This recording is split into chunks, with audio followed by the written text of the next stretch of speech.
Hey everyone, welcome back to the Girl of Gen Z podcast. Today I have a special episode. It's our Christmas segment, and I brought on my sister.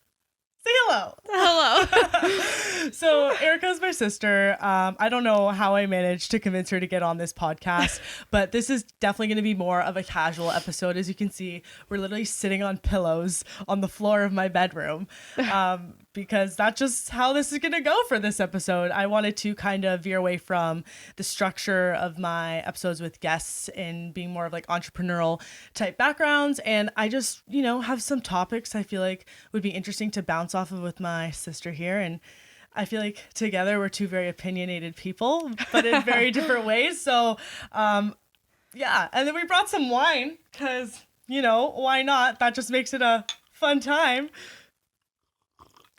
This is really quickly going to turn into ASMR. Oh, is it? I didn't see that one coming. So we're drinking a white wine today. Would you say you're a wine drinker? Not really. Actually, I'm going to hold this. Around family and stuff, yes, but. So when we're around family, or even when I'm not around family, I always lean towards white. I find that red's very bitter. Would you agree? Yeah, I haven't really tried many reds. I kind of just try to stay away. But when you drink whites, do you drink a Pinot or a Sauv, or do you drink a Chardonnay? Like, do you drink bubbly? Honestly, I haven't really drink wine for that that period, like long of a period of time. Yeah, that I've started drinking Pinot, but You haven't experienced enough of them. Sauv with you, but if like Dad has Chardonnay, I'll drink that too. Like, I honestly don't really have a preference quite yet. Fair enough. The age, the legal drinking age in Canada. Well, sorry, Montreal's 18. Mm-hmm. Montreal is 18. Where we live is 19, and Erika's born at the end of the year, so she wasn't really legally able to drink till pretty recent. So she really hasn't been able to, I feel like, experience wine as much as like coolers. And I feel like you definitely start drinking wine when you become of legal drinking age. It's not really something like you want to drink before. You just want like the sugary stuff and like the stuff to just get you drunk quickly. Exactly, which I feel like this is more of like a sip, Anyway, so there's a few things I'd written down for this podcast in specific. So recently there was an article before Christmas that came out about the Victoria's Secret fashion show being canceled for the first time in years. Did you see the article, or did you only see what I sent you for the most part, like the little post? Remember like that Facebook thing I shared you in? I think so. Yeah. What are your thoughts on it? Like, do you think it's weird that... Why is that funny? No, I just think I just had no idea what you were going to ask me coming into this, and it was just such a big secret, and the fact that that's the first question just makes me laugh. Okay. What did they say the reason why they canceled it? Okay, so I didn't actually know the full reason until like a couple of days ago. I read an article on it that was a little bit more specific. So do you remember how last year Gigi Gorgeous put out that YouTube video of they don't want like transgenders and like like they were saying they're being inclusive, but they really only put Winnie Harlow on the stage, and then Gigi's like, well, why can't you put a trans person on the stage? Yeah. And then the executive or the CEO had like a huge rebuttal on it. Mm-hmm. So I'll read you the little snippet here.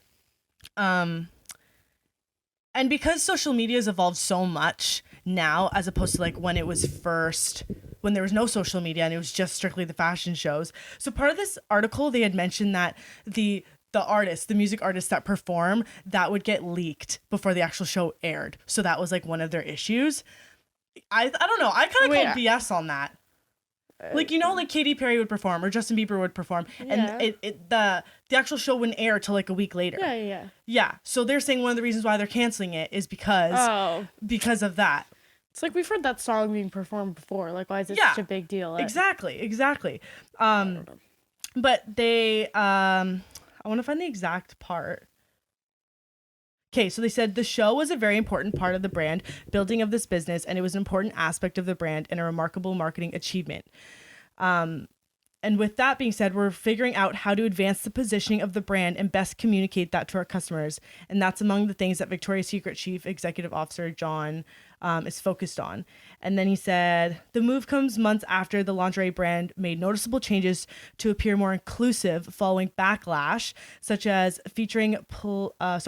collaborating with Blue Bella, who I've never heard of, and featuring plus size model Ali Tart Cutler in the campaign, and hiring its first openly transgender model Valentina Sampaio for its athletic line for VS Pink. So they're including all these people that they should have, I felt like, just included in the fashion show. I mean, like, just their statement, like, alone, I mean, like, I just feel like I have something to say on, like, how they're an inclusive brand about, like, plus size models and stuff, which I don't agree at all, because I think their biggest band size in their bras is, like, a 38, which is obviously not the biggest people are, and their biggest cup size is a triple D, which is obviously, like, again, not, like, the biggest size people are, because considering the, like, average bra size in the US for, like, a woman is, like, a 34D, something around there, so obviously they're not gearing towards, like, half the audience already, so even just, like, their brand and products itself already aren't being, like, inclusive. Like, I've been in the change room there before, and half the girls in there are saying, like, yeah, you'd really be this size, but we don't have that one, so you have to do the sister size. And I just can't imagine how many times they're saying that a day. So even that itself, like, they're already not trying to give a wide range of products, so why would they be inclusive in the sense of, like, who they want on their show if they're not, like you kind of have to be all around, you know what I mean? Like, I agree. If you're gonna, like, be vegan and, like, claim that you, like, use vegan products and don't buy fur, but then don't buy cruelty for your makeup, like, you're not complete. Like, I feel like you're working against your own statement. Yeah, being in the public eye, you have to, like, be completely, like, inclusive or completely vegan or whatever it may be. Yeah, so you don't get so I thought that was interesting, and I thought it was a little bit of a shock because it's not like we've watched it every year, but I would say we've watched a good amount of them. Our mom's usually the one back when you were living at home being like, oh, Victoria's Secret fashion show's on tonight on TV, like, I'm gonna record it, or do you guys want to watch it? And it would always be like this big hype of, like, who's gonna perform. And it was just like a little tradition. It wasn't even about the all-inclusivity part. It was just like the tradition of the lingerie pieces being modeled and who was performing. I don't know. Yeah, I don't know. Like, I wouldn't really say it was anything that, like, added value per se, as in you already saw the advertisements through your sponsored ads on Instagram. You already walked through the store in the mall every few times you went. Like, you already knew what they had to offer. Like, those big extravagant pieces, like, isn't what they're offering. And, like, you know, there's 6-foot models out there. It's just, like, that's obviously not a realistic goal. So it's, like, it's almost just making people feel worse about themselves. So I didn't, like, where the world is moving to now with all this, like, being inclusive of, like, plus sizes and all that stuff, I don't think it's, like, a very ideal, like, picture or image.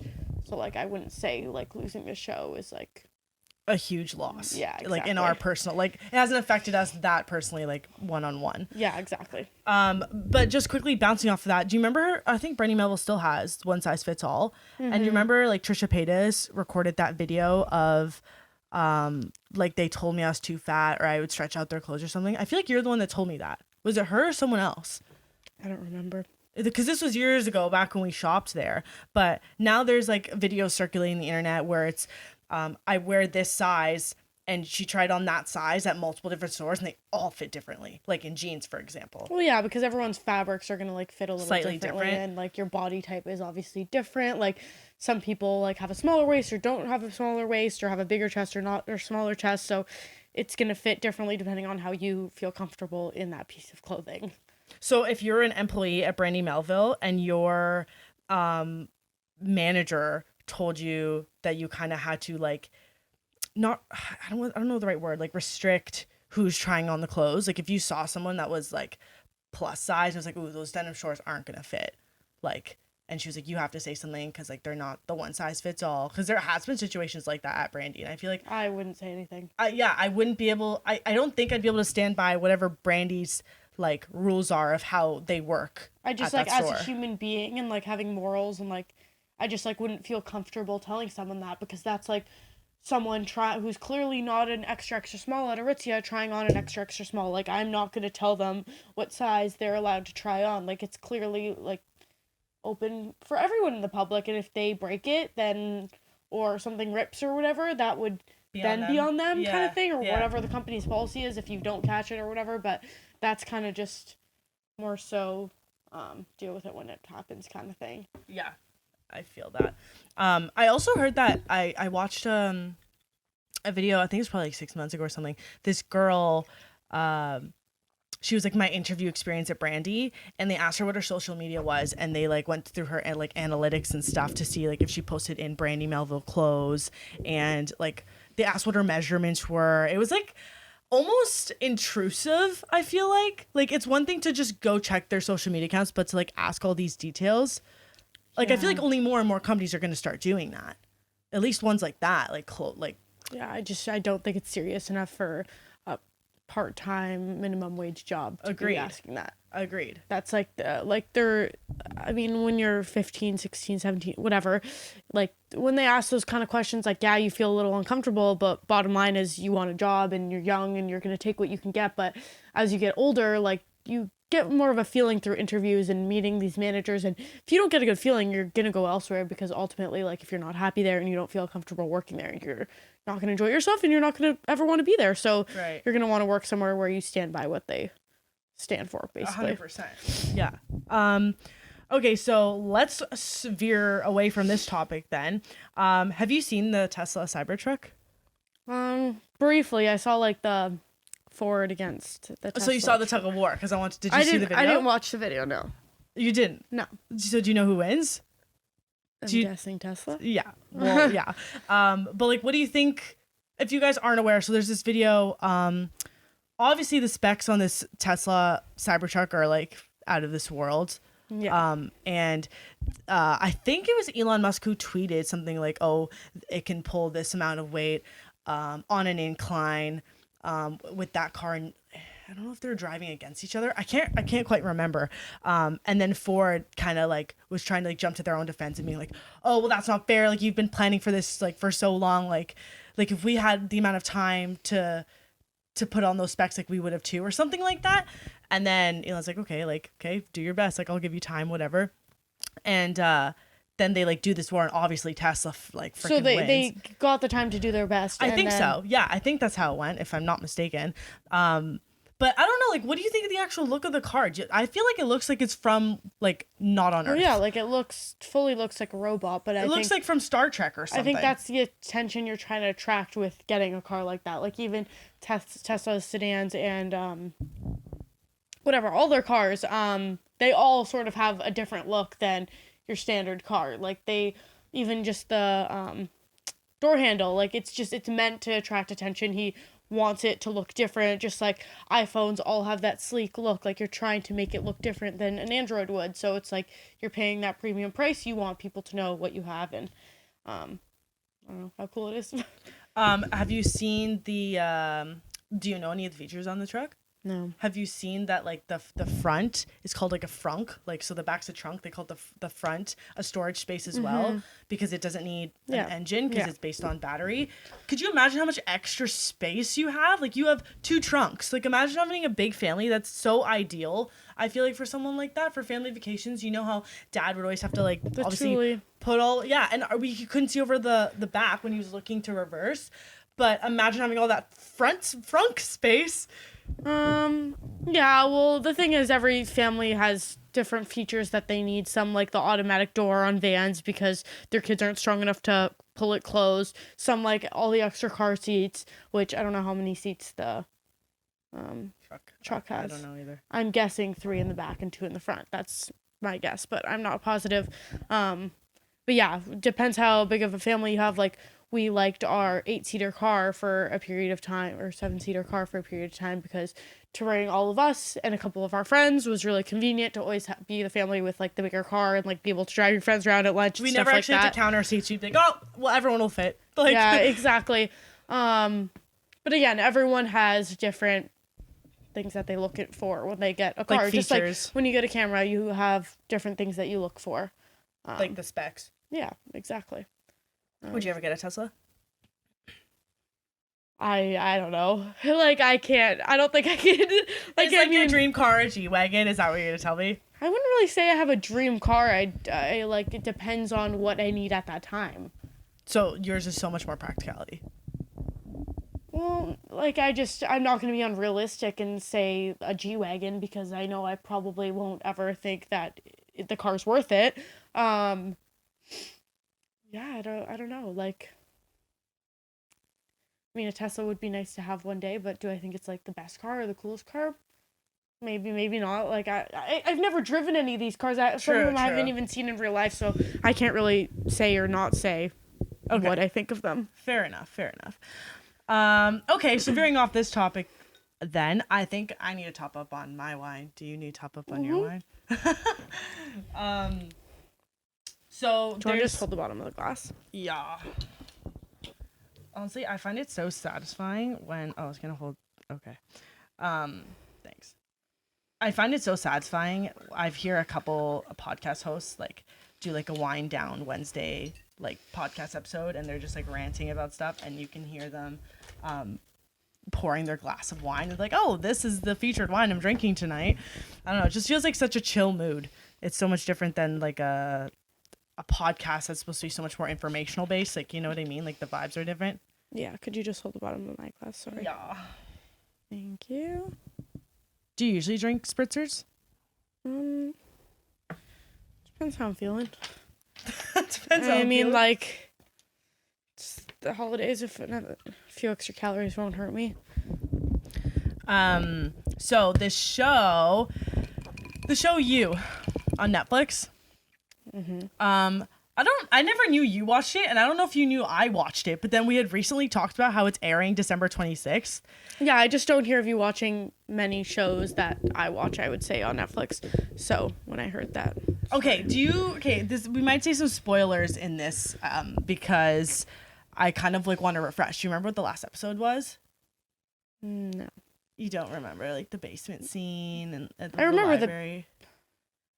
I watch a lot of shows.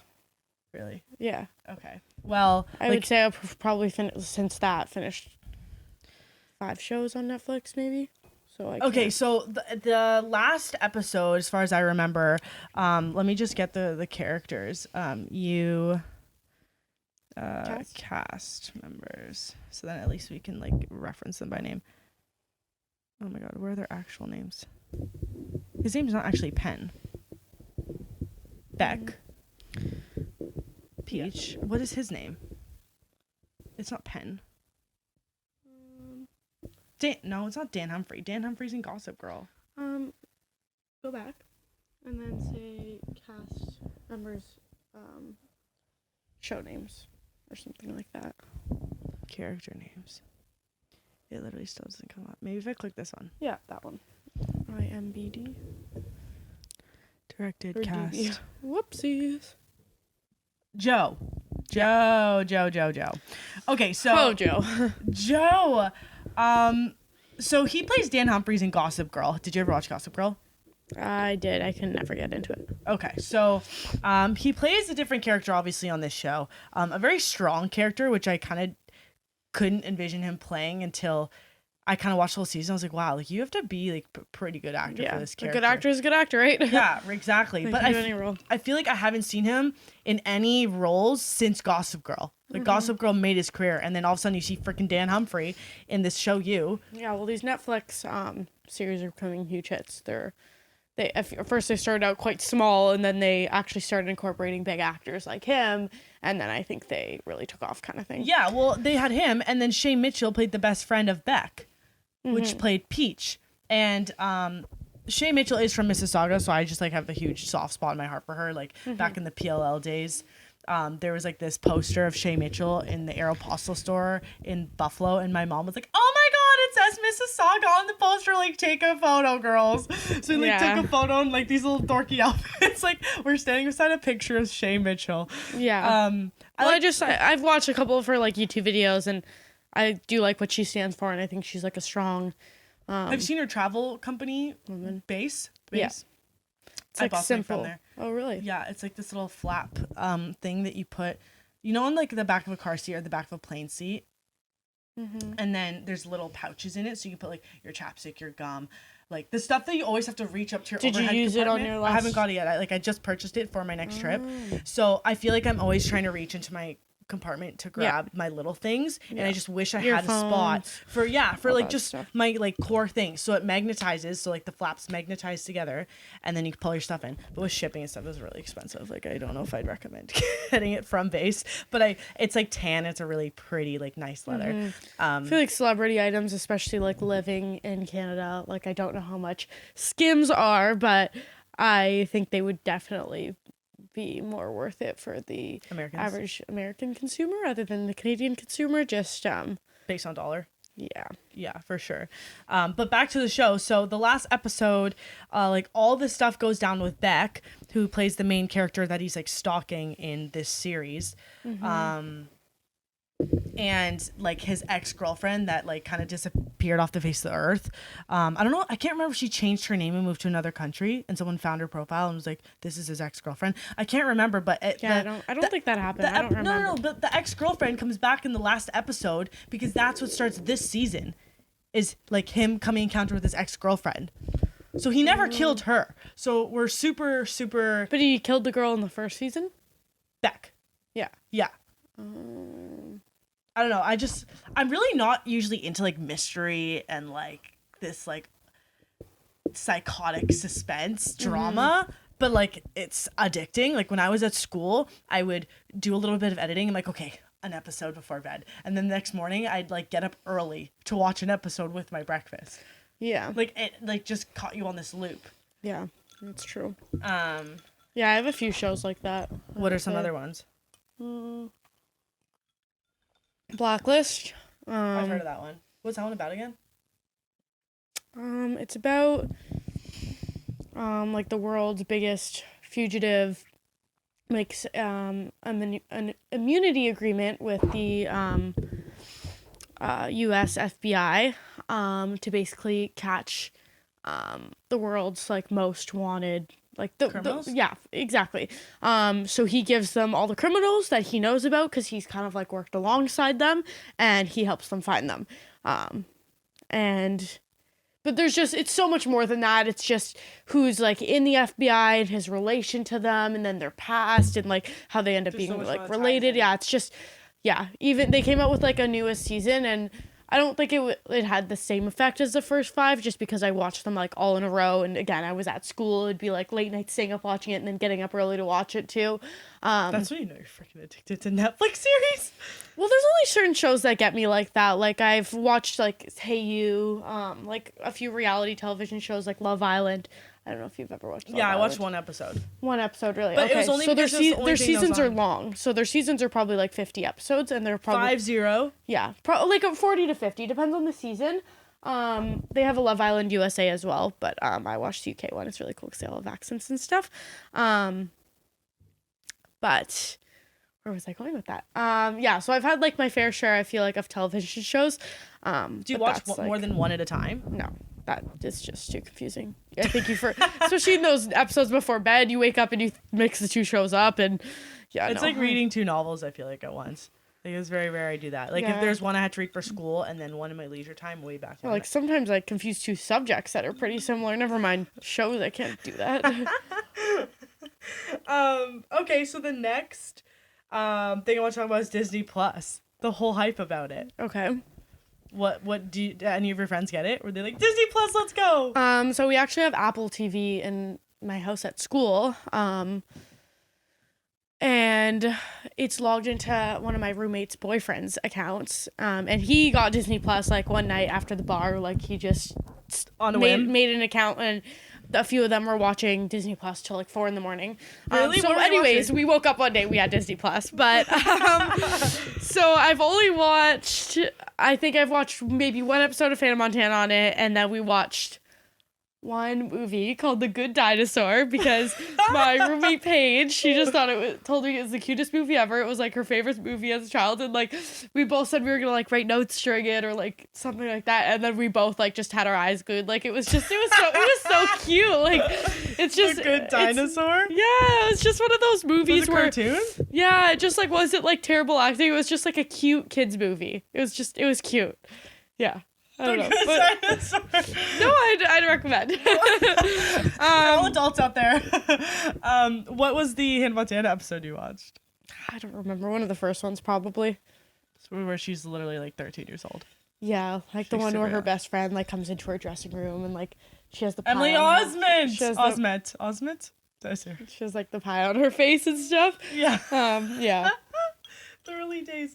There was like something I saw on, I don't know if it's Instagram, because you got like 1 month free with Disney Plus when you first sign up, and then you have to pay for it after. So everyone was posting about it for a month, and then nobody posted about it anymore, and everyone's like, I bet your 1 month free has run out, and that's why nobody's posting about it anymore.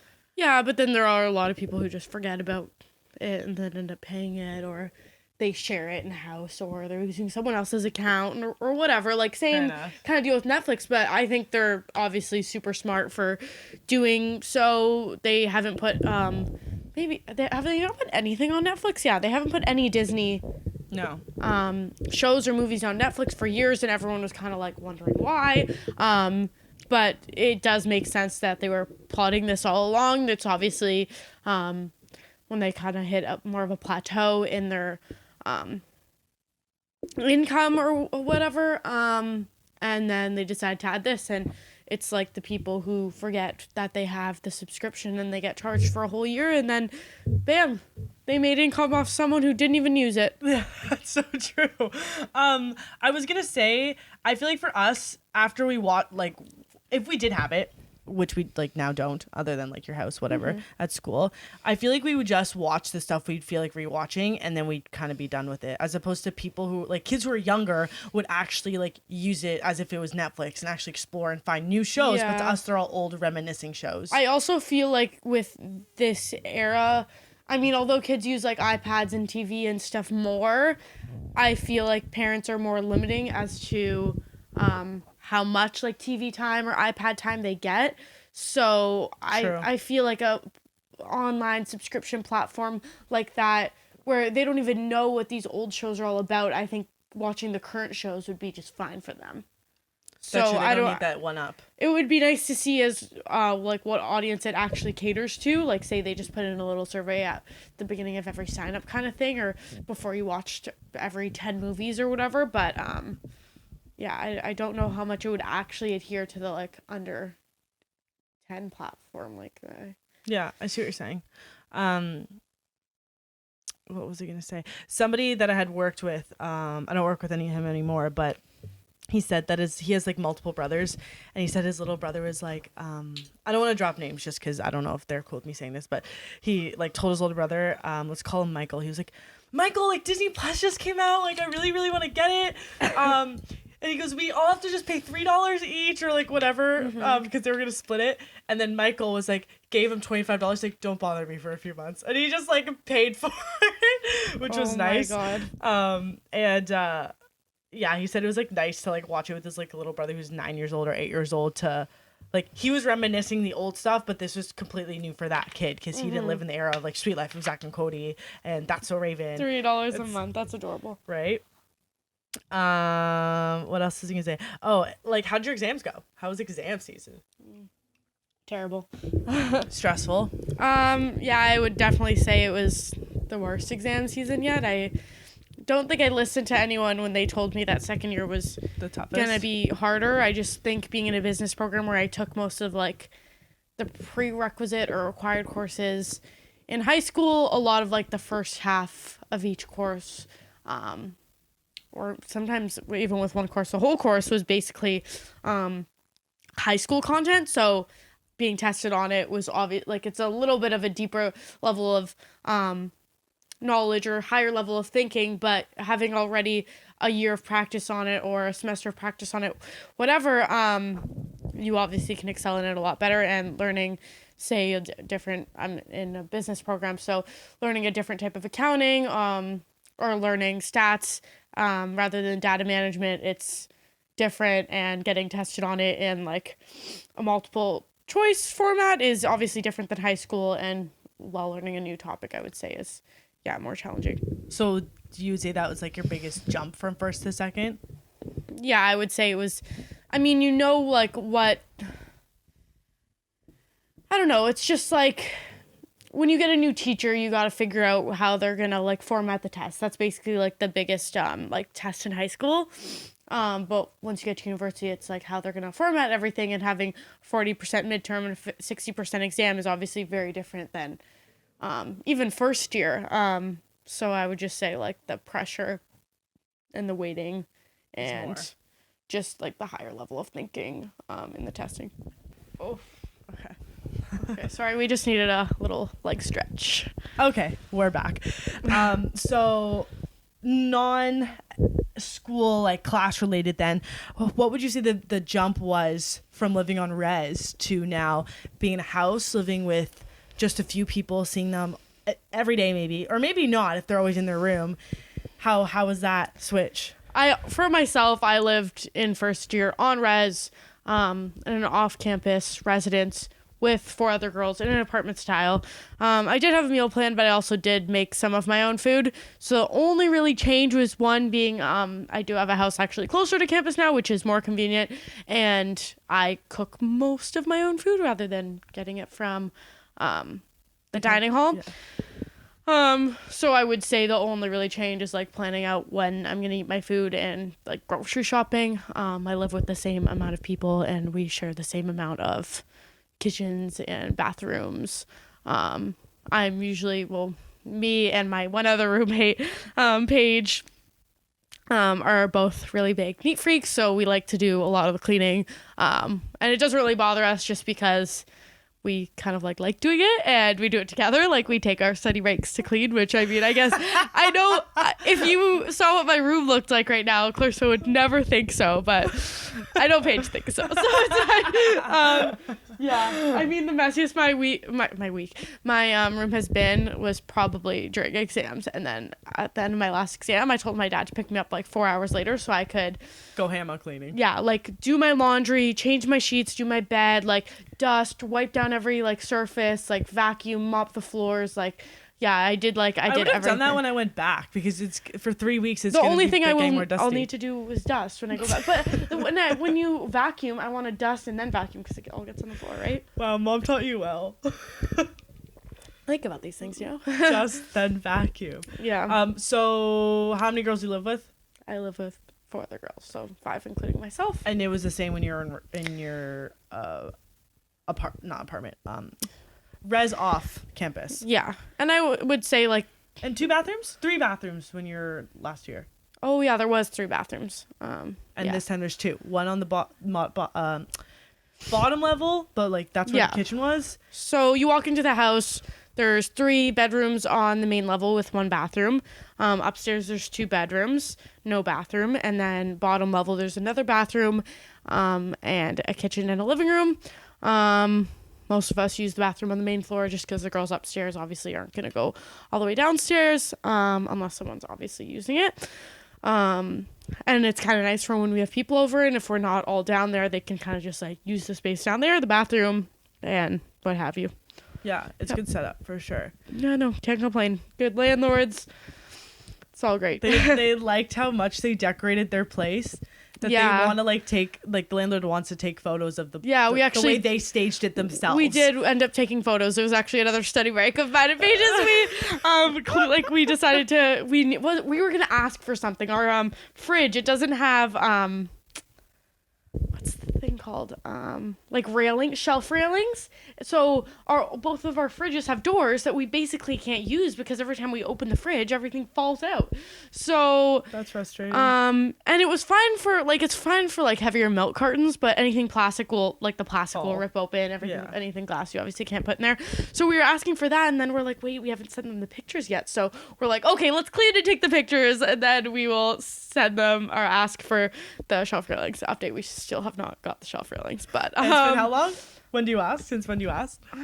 Maybe a month ago. They said they were gonna call. We didn't really hear back based on that. I'm sure they got busy. Yeah. Exactly. Do they have other properties? Yeah, they have a couple other houses, and then I don't know if they own a whole building of apartments or just units within the apartments, but so it's a full-time thing. They just do this property management. Sipping break. Well, there's our main landlord. When we met her, she's a grandmother, a grandmother age. I would she's not your grandmother is what I'm trying to say. No, but I would guess that like she had kids early and her kids had kids early kind of thing. Like I think she's probably mid-60s. And then so we normally converse with her, and she has a daughter, but we normally deal with her daughter-in-law and then her husband. They're like one big Greek family, but that's cute. The daughter-in-law I think speaks the best English. And is she the one that I saw when I came over? She was like fixing the laundry machine. She's like cute, like well dressed. Yeah. Like she has like 2 kids, I think. Like wow. Yeah, she looks young. She looks good. But yeah, no. Got blessed with a good landlord, which is hard to find considering all like the horror stories like I hear even from my friends. 2 of them actually had the same landlord at different properties, and they both decided to move because just like move like for next year. Mm-hmm. Wow. Are like would you say most of your friends are staying in the same house, or are most people moving? Or it's got too early to I say decide? out of girls, 3 out of 3, 2 are moving in, 1 are staying, but 2 of them had the same landlord. Guys are easier to actually know. A couple other girls I know. A lot of people, like one girl was dropping out, and then she needed they needed a smaller place, and people had different needs, like parking spots or whatever. So it's basically just based on like more than just like the current people's needs. I see what you're saying. Yeah, it's just, it depends on everyone's situations. People don't leave unless they have like an extenuating circumstance where they have to. Whereas like someone's dropping or someone's going on co-op and they're just going to sublet or whatever. But yeah, lucky for us, no one's doing co-op in our house. So not one person. Nope. Well, it's only really popular for, I mean, you can do it in the arts program, but it's not as common and like as hard to get into. It's I feel like almost harder to get a job unless you really know what you want to do. Example, like your internships kind of thing. And Paige and I are the only ones in business, and we both did not choose to do co-op. So true. So how has your break been now that you've been home? Because you were telling me that you were getting like 4 or 5 hours of sleep, having like 2 freaking coffees a day. Probably 3. Holy. 3 on average, yeah. Probably for 2 weeks. For 2 weeks straight. Yeah. So if it was an exam at like 12 p.m., I say I would have 2 coffees before 12. I would get up at 6 to start studying for it. How would you be like, I feel like I would have the jitters. 2 coffees. Well, when you're on like a certain level of exhaustion, you just, I guess, fair enough. I honestly, because my program is so much different, but I have heard of programs where, for example, so Elisa Macri, she was a previous guest on A Girl of Gen Z. She said that when she was in the radio program, they would throw like real life like practicals at them. They'd be like, okay, you're going to be on the night show for tonight's radio show. So they'd have to stay at Fanshawe College all night. And then at like 6 a.m. the morning person or 5 a.m. the morning person would come in, and then you'd go home and sleep. And they did that, I think, 2 times, which isn't a lot, but like it definitely messes up your sleep schedules. But like, yeah, they really want to like be realistic. Like in the real world, you will be asked to go on rotation. Like our uncle, for example, had to go on rotation for a while in his industry, and he's like, when you hear those words, you run, because it's not like you're always gonna work nights. It rotates. So he's working nights and then days and then nights and then days. Yeah, which is even worse because you can't get into a sleeping schedule. pattern. Yeah. Yeah, I don't know. So once you came home, the first thing you did is sleep. I wouldn't even say I really slept. Like the first time I came home, I had like an errand to run the next morning quite early. It had to be done quite early.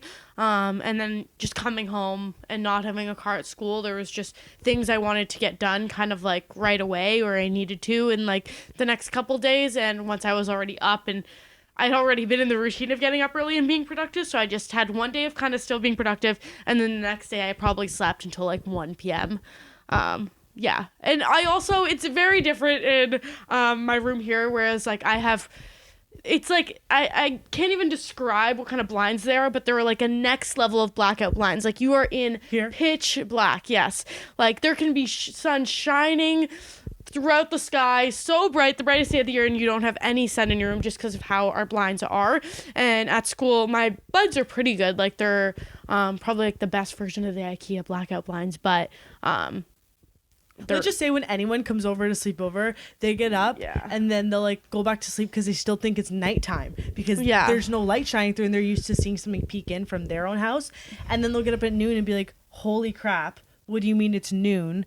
Like, I thought it was still freaking nighttime. But like, our bodies are so immune to it, and like our brothers and obviously our parents, because we lived in this house for what, like freaking 14 years or something, like a long we never time. really appreciated like we really didn't, because like when you hear other people complain about it, like when my boyfriend had a couple years ago, complained about his blinds not being blackout enough, I just thought it was the norm, like, you know what I mean, for people to have like shutters that block out light. Like, is that not what it's supposed to be for? Like, when people had sheer curtains over their bedroom window, I was like, what's the point of that? Like, I get it's decor, but like underneath you don't have something that blacks it out. Like, at school I didn't have that, so my dad cut me a piece of cardboard to perfectly fit my window. Yeah, I tried that. It was never really the same. I think my blinds do a pretty good job. Shout out to my dad for putting them up. They do a pretty good job. The only issue is the one in the corner. It was hard to like drill it into the wall, and since it is a corner, it kind of reflects off the corner and it faces my bed, but there wasn't really a better place to put my bed. I think with my awkward space provided, it's a house that was renovated like probably 20 years ago into 2 units, so it has a lot of awkward nooks, and the guys that lived there previously, every excuse me, nook. What?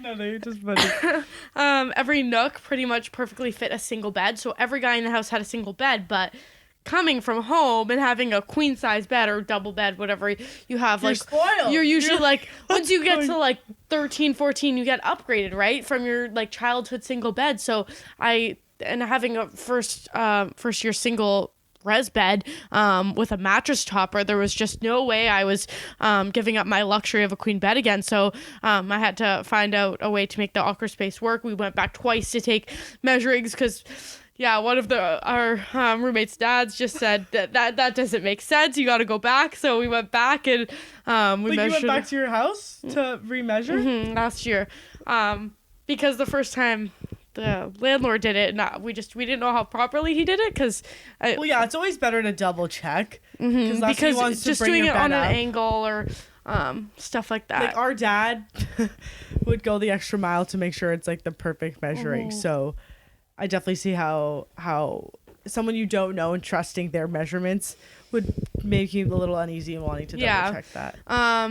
Especially just like planning all the furniture before we even got the keys to the house. It was just kind of nice to kind of envision things and just like get an idea. Like, as girls, it was like fun to decorate and make things match and such, and all of our rooms honestly kind of look the same. They're all pretty much, they literally do. Like, when white. My best friend and I walked in, we were like, these are just duplicates of each other, but just like slightly different. Like, we a all pop have of a poster or a quote on the wall. Like, there's some little touch that's, you can tell it's theirs, but everyone's decor is white. Yeah, no one white IKEA furniture is where it's at. White mirrors, easy white to build, bedding, white pillows. Yeah, 2 of us have the same bedding. Who? Me and Kylie. 3 of us all have or 4 of us. Oh no, we all have a mom dresser, just in different colors. IKEA? Yeah, just different heights and stuff. I think we all have a big mirror in our room. From IKEA? That everyone's is kind of different. Mine's from IKEA, but I don't know about everyone else's. It's just like a fun little project, especially because, I don't know, you have some rough days at school, whereas like at home, you work on during the summer and stuff, but it's more of a homey feel, whereas there you come home and you might not be on the best terms with your friends or your roommates, and you don't always want to be there. So decorating a room to make it feel more cozy and enjoy being there, fully yours, is definitely a nice feeling. Something I prioritized, and you didn't really see it as something to do, but I got it to an extent though, because I was the same way in a sense with my room once I moved from res, did the whole dropout thing, and I moved into an apartment the next year. So there's aspects I just took from my old res room, being that teal, the blue, but then I just took that light beige furniture that you already had from your child set of furniture, incorporate that instead of buying all new. Yeah, But exactly. I still, yeah, exactly. That is true, but I also think that with this furniture I have now, if I were to move out eventually, I would probably use this furniture, or if we didn't have the space to put it somewhere, I would just sell it and then or sell the rebuy it. old stuff and bring that stuff in. Yeah, well, the stuff in this room here, I'm always gonna, I mean, unless our parents move, I'm always gonna want that to stay there. Yeah.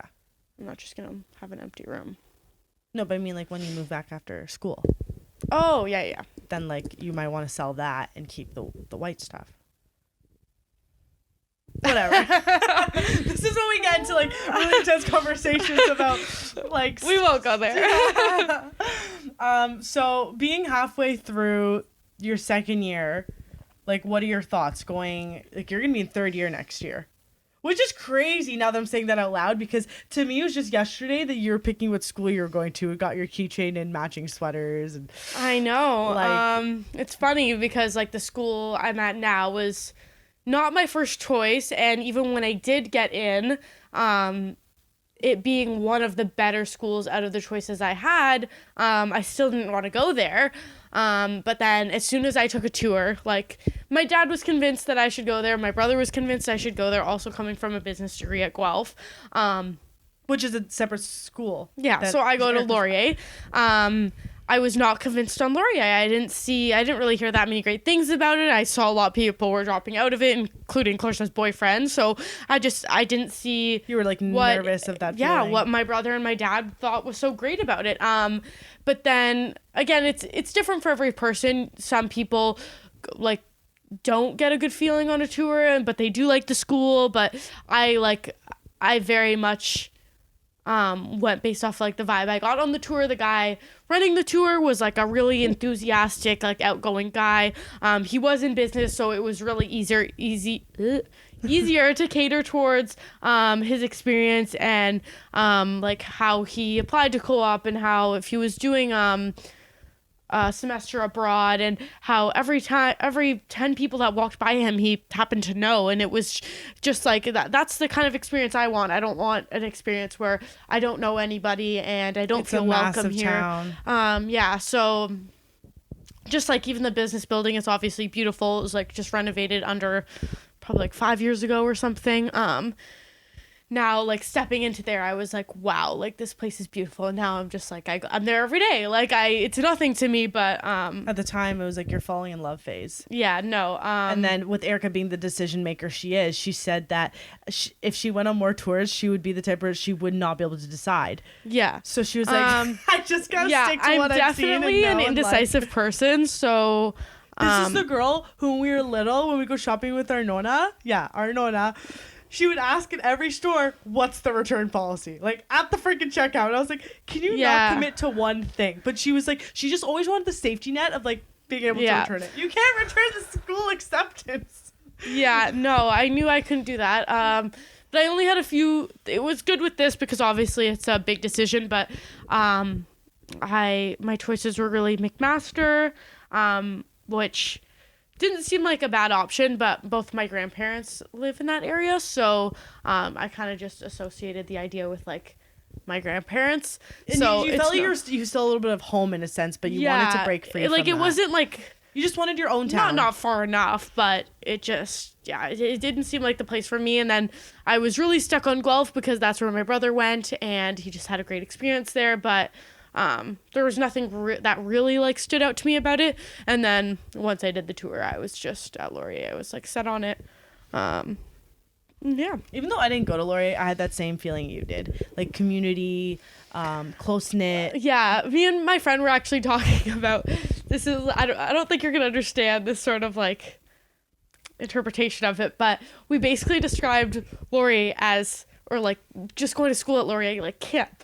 So we said like classes is like the like activities that your parents sign you up for that like you don't want to go to but you have to, and then like the bar is like where you see, it's like recess. It's like your free time, like where you like see everyone. When did you come up with this? When you were drinking or not drinking? No, we were sober. And then like the gym is just like, oh, like another place like you see people. It's like lunchtime kind of thing. Like it was just like fun because I had this like whole idea in my head that I was like, it's like camp, but I didn't think like anyone else thought like this. And then I was talking about it with my friend, and she just totally agreed with me. And was she also a camp counselor?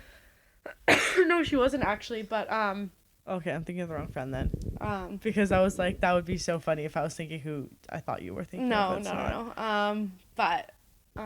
Yeah, it's mainly because Laurier is just such a small school, and I mean there still is thousands of people that go there, but everyone in your program you basically know by name or by face, maybe even a little bit kind of thing. Right. And when you see like groups of friends kind of things and seeing them out at the bars and stuff like that, you just get really friendly with everyone, and you like, I feel like it's easier to know a lot more people. So I know I keep asking like lots of questions about school, but has this helped you at all narrow down what you do and don't like? Erika, don't you? She's literally chewing ice on the podcast. Who does that? They got in my mouth. I wasn't going to spit them back out. Help me narrow down. Narrow down like what path you know you don't want to take and you do want to take? Or do you think you haven't experienced enough yet to really narrow that down? So how it works with Laurier, from my understanding, is that you have to choose a major in fourth year unless you want to major in, I know for sure accounting, maybe finance as well, but I know for sure accounting based on the number of courses you need to take. So in third year, if you want to major in accounting, you have to choose by then. Otherwise, if you want to do it in fourth, like you won't have enough courses to major in it kind of thing. So basically by fourth year, I need to choose. So based on what you've taken thus far, I think I would need to wait until the end of second year to like make a decision. Because the things I thought I liked coming from high school and first year maybe aren't the things that getting like harder would be the things I could succeed at. Yeah, and I don't know if I've experienced a broad enough range of courses yet to make that kind of decision. Like Fair even enough. just electives based on my program. Like there's obviously the required courses and then the electives, and I think I just need to take a couple more electives Have you taken any fun electives? Like Christina took Italian, I think it was, and like there was a Game of Thrones course back when I applied, and I was like, this is dope. Yeah, there's like a pirates class too. I forget what it's called. Could you imagine Pirates of the Caribbean? But people just think those are going to be fun, easy courses, and then they're not. And well, then no, there's still work to do, but at least it's engaging, don't you think? Like if it's something of your interest. Yeah, like I just like I'm interested in working out, but I don't think I would be interested in learning the anatomy of the human body when you do these exercises. I think it like having like an interest in a hobby is very different than something you want to make it feel like school. Yeah. That's true. You always did say that when you were young. You're like, I love working out, but I can't really see myself being like a personal trainer. Which there's nothing wrong with that. I just like something I've like even realized recently is I think like being a teacher is like very rewarding. Like especially in my I think last summer of lifeguarding and being an instructor, when you teach someone something and they finally get it, is like it is the most one of the most rewarding feelings to me. Like it feels like I succeeded at what I was supposed to do, but I don't know how could incorporate that into something that I'm like currently working towards. Right, because you don't want to be a teacher. No, I don't want to. But you like the mentoring aspect? I think I like the mentoring aspect, but I also I want to be really experienced in something before I mentor it. Like I don't want to. You want to know what you're talking about. I want to know what I'm talking about, and I also want to be able to answer all the questions. Like, it's different. Like, it's one thing having a teacher who can teach everything, but when they can answer all your questions, even the challenging ones, like that makes a good teacher. And I think like that's something I would like want to be able to do. Like, I think I would want to like stick to something first and then maybe like teach it later on. Like, and maybe that wouldn't work out. Just like with how Nora, your other guest on the podcast, our hairdresser, was saying how she was really interested in like teaching hair to people and stuff like that. Educator. And then, yeah, an educator. And then as soon as she started doing it, she said, this isn't for me. It's not what I thought it was going to be. And I'm going to go back to doing hair because that's what I like better kind of thing. So once you kind of like get to play with your options, I feel like you're able to narrow down long term kind of what best suits you. Yeah, so I think it is, like about trial and Do you error. need more wine? Is that what you're hold the mic? Just let me hold it. Okay, I'll let you hold it. Okay. Double fisting with the mic. Do you want some more wine? I would love some more wine.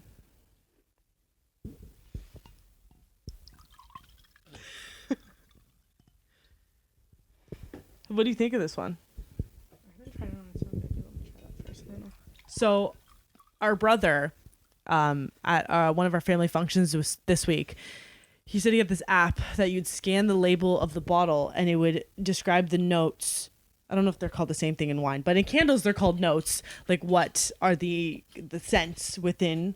So these would be like the flavors that Oh my god. your taste buds just like smack it would taste.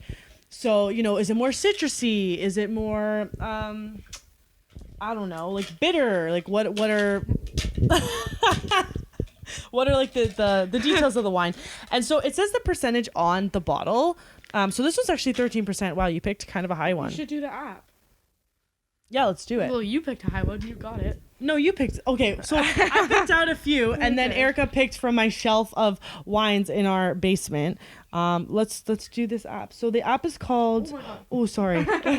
We're using a box right now as our stand for our wine. So the app is called Vivino. And it's free to download. I believe for like Androids too. So you take a picture, which I'm doing now. So this one's called River Lore, and it's a Sauvignon. No, at the front. Oh. No, I always thought it was the barcode, but this one's the actual front label. Okay, and then you click use. Yeah. Thank you. And it says uploading. Still uploading. Probably because I cropped part of it out. Matching speed seems to be a little low. Got better things to do? We'll keep working in the meantime. Anyway, That's cute. and it says some like reviews of some of the people who drank the bottle, and they like leave reviews, so you can kind of get a feel. And I think I don't know if they put their details, like if they're like a mid-aged woman or like a young person, like what their feel is on the wine. Yeah. Anyway, long story short, so we scanned a couple bottles at our first family function, and we didn't do it today, but this one's pretty good. It's 13%, and it's from this one's from New Zealand. Where's Marlborough? Where's that? Two geographically challenged girls at it again. Don't go to school for geography. Wow, this so you know how you used to think Saskatchewan was in Europe? So thanks for telling my viewers. So someone I was talking to at school while we were studying, you get off topic really easily. They thought what was it?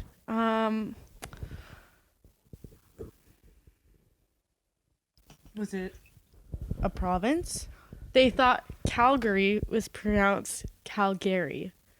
They were convinced, like we could not tell them otherwise. Did you look it up and click define? Yeah, Calgary? and we asked how like Calgarians pronounce it or whatever. And he just said like, how do you pronounce Gary? And we said, well, Gary. And he was like, well, no, that you pronounce it Calgary. This is a guy. Yeah. This is a guy. He was, I don't know if... Is he in business too? Yeah, I don't know if just like the studying was getting to him or what, but it was just, I thought it was hilarious. So I'm assuming he got that from like no, because Hungary you don't pronounce Hungary. Hungry. Yeah. Where did he think? I don't know. I thought it was quite interesting. Well, the bottle of wine has finally come up. It is from New Zealand. I was right. And it is in the middle between a light and a bold, and it's more dry, which I do feel that because it's more like a higher percentage of alcohol. When it's a lower percentage, it's more of a juice flavor, like it's a lot sweeter. Softer acidic, it's more on the acidic side. I definitely feel that too. I would agree with all that. Mm-hmm. Grapefruit, citrus, lemon, tropical passion fruit, guava, peach, green apple. I would definitely say some apple. Yeah. Maybe. Yeah, definitely green apple. I didn't really think about green apple being in wine. And maybe like something tropical. Like maybe not peach for sure, but Not grapefruit. If there's grapefruit, I would not drink this. I do not like grapefruit. People who just have that as like a snack, I'm like, are you okay? Someone put very nice Sauvignon Blanc from Marlborough. Refreshing, fruity, citrus, passion fruit, pear. Very Marlborough. Like pear apple. And style and never got wrong. 3.7 intense note of grapefruit, citrus, and xylene. Prickly, slightly. Saline. What? Effervescent, bright acid, light body, very classic. These are real wine talkers because wine connoisseurs on this platform here. It's top 12% in the world in the wine ranking. And top 17% in marble. It was one of their like front displays for like the New Zealand section. So I was like, okay, let's try this out. And we thought the New Zealand ones tend to be good. Well, we went recently. Well, not that recent, but back in June we went to a restaurant and for my graduation dinner, and my dad ordered I think a bottle of red for like the other adults, and then my boyfriend, my sister, and I had white. I don't know. Did AJ? No, I don't think AJ and his girlfriend had any. AJ is our brother, and they were like, "Oh, we're out of this Sauvignon Blanc. Can we give you this one?" I was like, "Yeah, whatever." And it's from New Zealand, and I had called back like a few months ago, being like, "I don't remember the bottle name. I wish I took a picture. Can you please tell me what it is?" Like, oh yeah, the girl knew off the top of her head. I was really glad I was She's talking a bartender. to a 16-year-old. Yeah, she's like, "Oh, it was Brandcroft." Hey, you never know. The Bancroft? 16-year-olds can be really eager to become a server. That's true. They can know the menu. You're right. But she sounded like older and more like mature. So then I found it at our liquor store and I bought it. And then I got my girls that I work with at my restaurant hooked on it too. And now everyone has bought that bottle. Is that the White Bear one? No. Well, that one they liked too, but they liked the Bancroft one. Yeah. So you only know when you like get to experiment with different wines. Like Wine Wednesday was a huge thing when I was at school. And like between my friend groups, I guess. And you just had opportunity to try different kinds. I mean, I feel like everyone would go for Pinot Grigio because that's all anyone knew. It's like, oh, what wine do you like? Pinot Grigio. But like they don't really know. That's all they've ever had. So they're just going to go with their safe choice. I was like, why? So then I started to branch out. And then really the table didn't care that much. And we started getting other ones. Yeah. It's true. Summer plans. I know it's a while away and we're just getting through Christmas. I gotta say I haven't thought about it yet. Really far in advance. Yeah. So like, other than trip wise, my friends and I want to do like a trip at the end of like after all our exams are done. Second year or third year? Or? After we're done second year. My roommate Paige, which I've mentioned a couple times, and Paige, then I think she's obsessed with you. And then a few of her friends that are like really my friends now too. That's nice when two worlds get to collide. Yeah, she's always said that. Like from the first time we all met. If only if it was that easy with every friend group. Exactly. Like it's so nice. It's so ideal. And yeah, it's literally just like a breath. It's just like a weight on your shoulders, like gone kind of thing. Like when your friends or like your boyfriend's going to meet someone or like whatever, it's like you're kind of like worried if they're going to click or not. And then once they do, it's just like a weight off your shoulders. You don't have to worry about it. You don't have to like always be there so they don't feel awkward or whatever. So yeah, basically the story was I met my friend Paige in first year and my other friend Grace, and while studying for exams in December, we all planned a trip. So last year at this time, basically to Montreal for New Year's Eve. And you guys drove. Yeah, we did. And our friend Paige said, "Oh my God, I think my other two friends would be a great addition to this trip." So we invited them, and like best trip of my life. I haven't been on very many, but I think when you get older and try like incorporate friends along on your trips, I think it just is a great time. It sounded very fun. Like, honest to goodness truth, like when she was retelling me everything she lived and showed me pictures and videos that went along with the story. Yeah. For me to be able to see it more vividly, like it sounded like a good trip for sure. Yeah. So. It sounded like it could have been anywhere in the world, and that just sounded like. Yeah. So it was a group that definitely clicked well. I wouldn't say the planning was amazing, but you live, you learn. Man. I think we could have done anything and just had fun together. It was definitely a good time. But after that, we all kind of like started hanging out here and there, and I think we all just get along really well. And I think them, and along with some of their outside friends want to join along the trip, and I just think it would be a good time. So after everyone's done exams, I think we're planning to like do something with that. It's not really set in stone, nothing's really been planned, but I hope that happens, kind of thing. And then yeah, work wise, I'm honestly not really sure yet. Fair enough.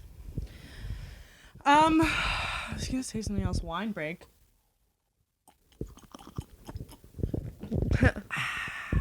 Okay. Your other topics you gotta pull up? I feel like we covered them all. Like, cause you were pretty quick with like your thoughts. I'm like to the point.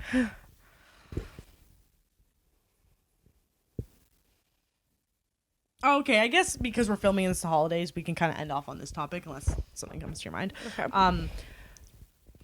All the lead up for one singular day. What do you think? This day? Christmas Day.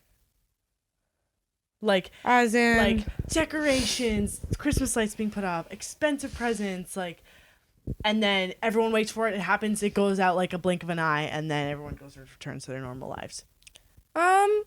I think it's nice because it's a bigger lead up, obviously, than like Easter or Thanksgiving, and you're home for a longer period of time, and everyone keeps their Christmas lights up and Christmas trees up for like usually basically the whole break until after New Year's over. And some cultures do it even longer than that. So we celebrate Christmas specifically. So I would say I like the lead up because it is something to look forward to. It obviously is something involving, especially as a student, gifts, and presents, and having like a break from school, or even for people who work full time. I know you don't really get that sort of break in like your kind of job, but I know our brother and his girlfriend do. They get like a few days off or like take extra vacation days during the holidays. And I think as you get older too, and living away from home, or even not living away from home and not spending as much time with your family, it is kind of nice to come back and reconnect and just like have that time where you can put away your phone and watch a movie, or sit and drink wine at like the dinner table after your meal is done. And it is a completely different experience, I think, like as you grow up. Whereas as like a child or even a teenager, I mean, I am still a teenager, but not next year. I mean, I am the youngest one, so I think I've had to like mature the quickest kind of thing, although AJ doesn't like to think so.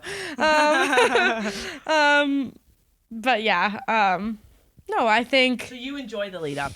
No, yeah, I think like the lead up is nice. Like I don't like to sit at school and I know some people just like to complain a lot, and like, I mean, obviously everyone complains to an extent about exams and stuff like that, but I try so easy to complain and be negative. Yeah, but no, I try to enjoy my time there, enjoy my time with my friends, because I know in a couple weeks we won't be together for another few weeks, and then we'll come back and it'll be exciting and fun again. So I think just enjoying your time while you're where you are, like at school, at home, working, whatever, enjoy wherever you are, and then come back, enjoy that, and then bittersweet, but it's over when it's over, and then that's it.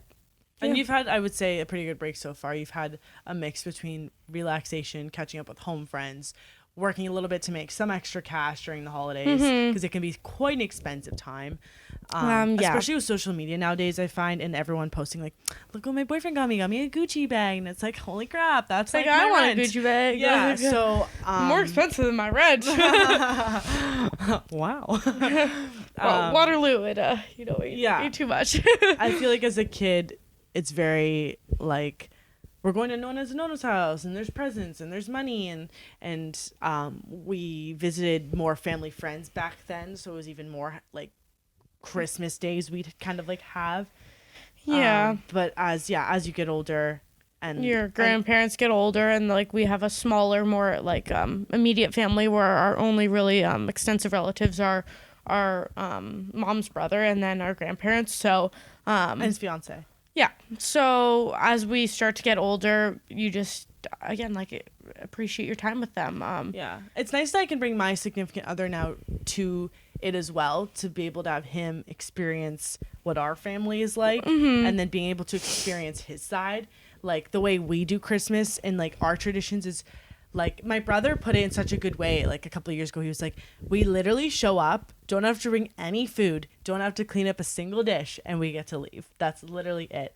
And, like, my boyfriend's family, for example, it's a potluck, so they each bring a dish. A lot of people do that. Yeah, and which is like fair. It's a lot. They saying his girlfriend does the same. Yeah, to like for one person to host and then clean it all up. And like elderly people, I think about that all the time. Like they have to prep everything and clean it all up. Yeah, even at the salon, I was hearing about people like renting plates and cutlery so they don't have to wash the dishes after dinner and they can spend time with the family like everyone else. And AJ was like, oh, well, you just get paper plates and paper cutlery. But sometime at a time like Christmas, it's not the same because you want to be formal and dress up and like some do, some don't. Having plastic cutlery is for some people not the same. True. And I feel like with veganism and everyone being like, oh, eco-friendly and the straws and that whole plastic thing. Is big no-no. Not no one, but there's a lot of people that are going to go for being eco-friendly. But then there's going to be the people that are like, well, this is practical for me to bring paper plates so I can throw them out and enjoy. Some people don't have the extra money to spend on renting the dishes. Yeah, very true. Some people do, and they would rather spend their money on, again, being eco-friendly and positively affecting the environment. Exactly. Wow, it's just like these little wine burps just keep coming up. Well, do you have anything else to add? Any other topics you want to like touch on?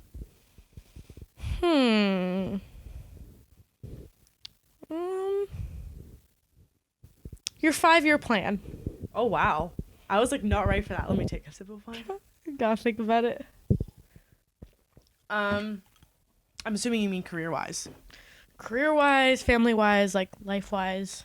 So that means, because I'm 21 now, 26? But like year by year. So like within the next year, what do you want to do? Within the like next like 2 years, what do you want to do? That's really specific. Okay, let's go. Okay, you don't have to be that specific. Be like open to your own interpretation. What do you kind of want to be able to do? 5 years from now, I want to be in a house, like my own house, whether that's with a significant other. And you don't care location-wise, like what? It just needs to be appropriate to what I'm doing. Like, I don't want to just get a house to get a house. Like, obviously, I want a house, but for it to... And a house, not an apartment, not a condo. Or you're open to options?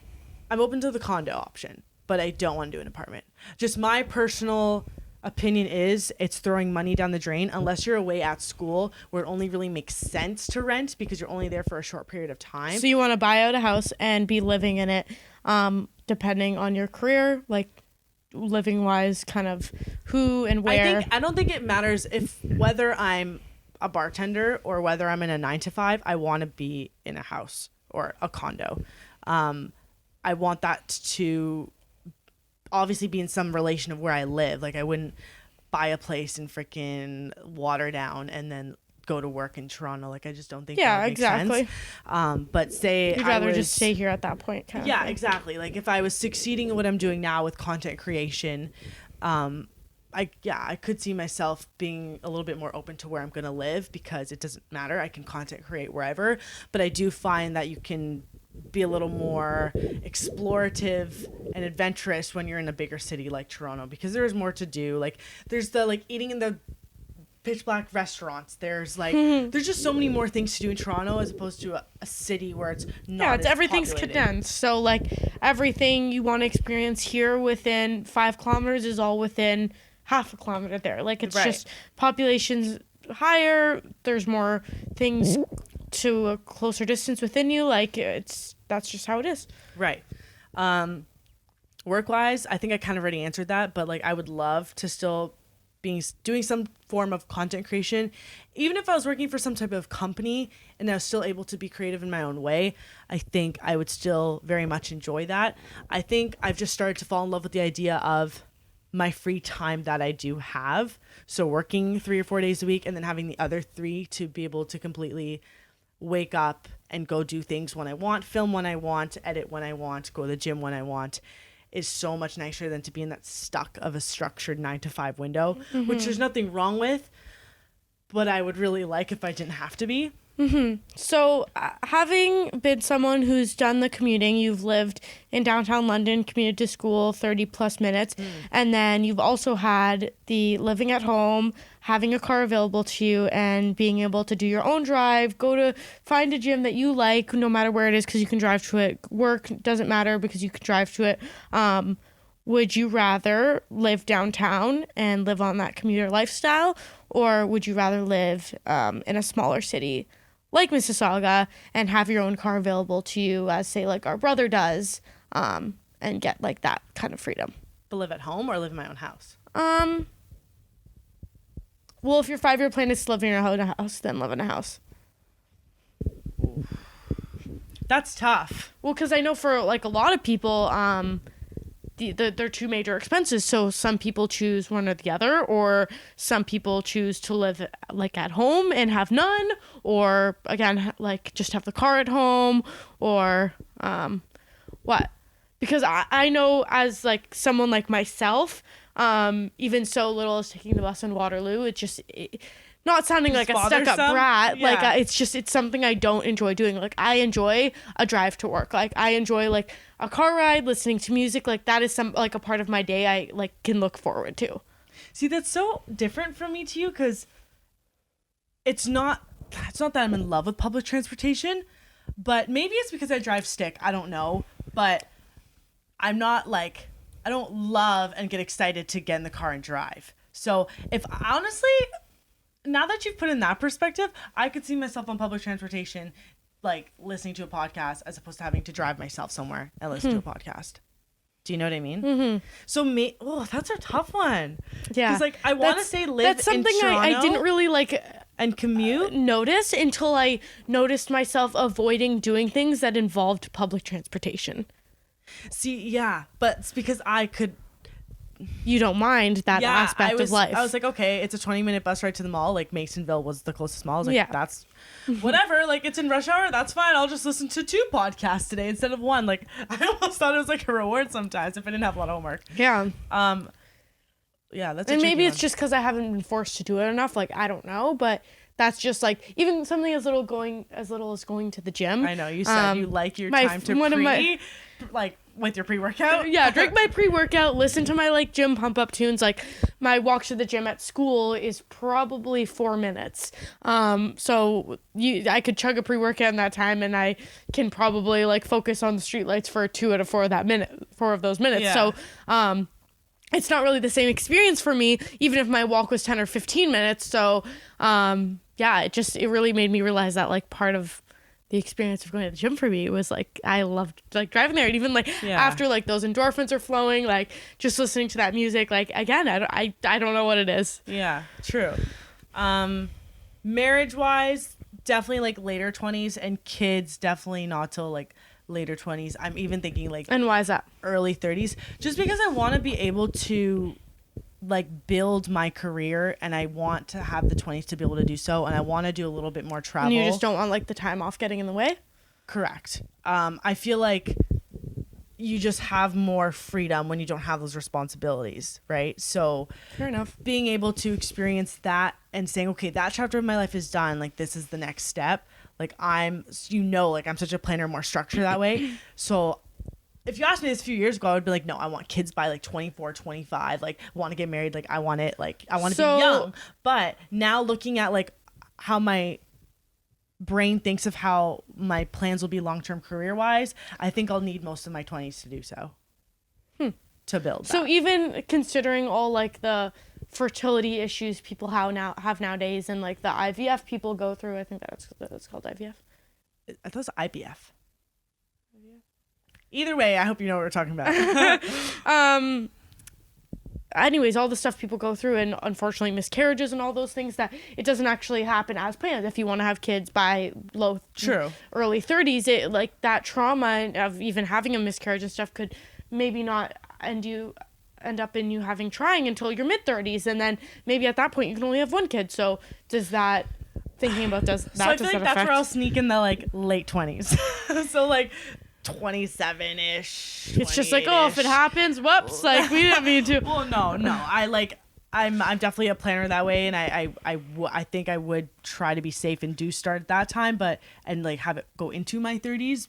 But yeah, I definitely get a little nervous hitting mid 30s. Yeah. And having fertility issues, like if it was my first, you know what I mean? Yeah, well, I know those things could take up to like even a year. You're right. Sometimes. I never really thought about it that way. Like if there is complications, it may not go according to plan. Mm-hmm. Did I cover all bases? Like marriage, kids, house. I think the 5-year plan is good enough. I don't really think you have to go over each year.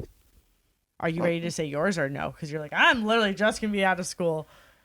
5 years. Well, if I'm 19 now, that's 24. So I'll be a couple years out of school. Yeah, You'll be Age's age. You'll literally be Age's age. So think about his position right now. I honestly, like, I picture something similar to his position. I do too. Living at home. Honestly, like, he's not around much. Like, I think ever since first year, I've tried to keep myself generally busy, whereas, like, in high school, that wouldn't be kind of a priority of mine, but it's hard to get into a habit of being lazy for 3 weeks, say on Christmas break, which even isn't that long of a period of time, and then going back and grinding every day and studying and starting midterms and then exams and stuff. So I think it's good to get on a good routine of being busy. So, just being busy, working, enjoying like the little things before you have to live on your own, like paying for vacations and not having to pay for rent. Maybe a relationship at that point. Who knows? I'm not the kind of person who like plans that. It's like whatever happens. It's just I just think everything happens for a reason, and not that I'm looking for something to fall in my lap. I'm not necessarily saying that, but I'm like, there's different priorities at this point in my life, and obviously everyone can make the time for it, but you don't really want to squeeze the time in your life if you're already kind of like a busier person, or you like to keep busy, if you don't have that person like waiting for you kind of thing. You know what I mean? Like, I don't want to go and find that person to you just kind of need everything to work itself out so it works itself in. Yeah. Got it. Yeah, I'd like to say that. And yeah, just like I think with any like big life choices, like it's like whatever, like it's whatever's meant to be kind of thing. Like Laurier was meant to be like that good feeling, like that one tour, just like it just clicked, it felt good, like, and I just like, I think that's what it'll be like. Gotcha. And who knows, maybe it won't be, but so you don't see yourself doing like a master's? I can't say I don't. But I definitely think after a 4-year undergrad, I think I would need a little bit of a break. Like, I do enjoy learning, but I don't think you maybe would need it in that capacity after your 4-year yeah undergrad. Like, I think an undergrad is very different than doing a master's. An undergrad is very like friends focused. You're like meeting people, and you're getting all these new experiences and co-op and internships and living alone and all these new things. And I think a master's is just basically furthering that. I think you basically already like have a life.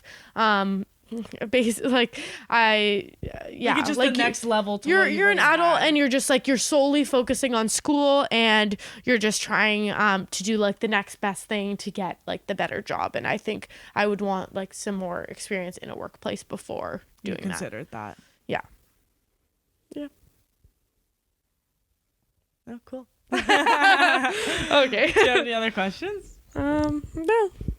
I think that's it from me for today. Maybe next time, I'll write a list like you did.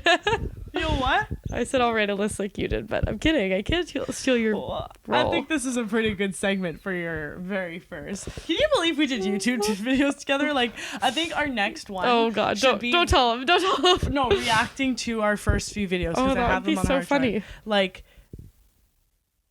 I don't even know if it was your idea or mine to start the channel.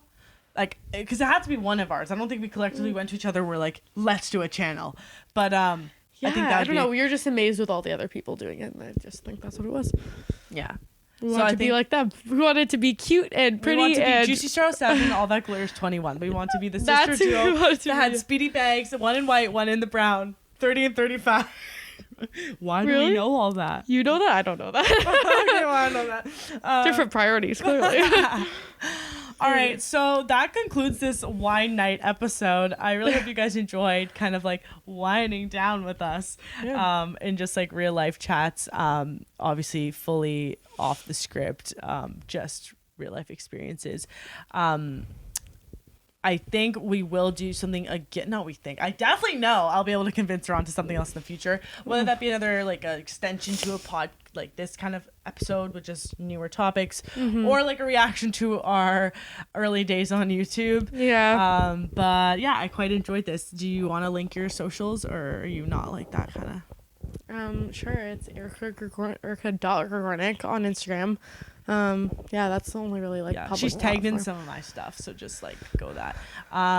Don't forget to go to the show notes of this episode so you can see all the social medias, and there'll be timestamps of kind of what topics we hit at what time periods, so you guys can follow along better. Don't forget to give this episode 5 stars, preferably. It really helps on my end and for me to see the analytics.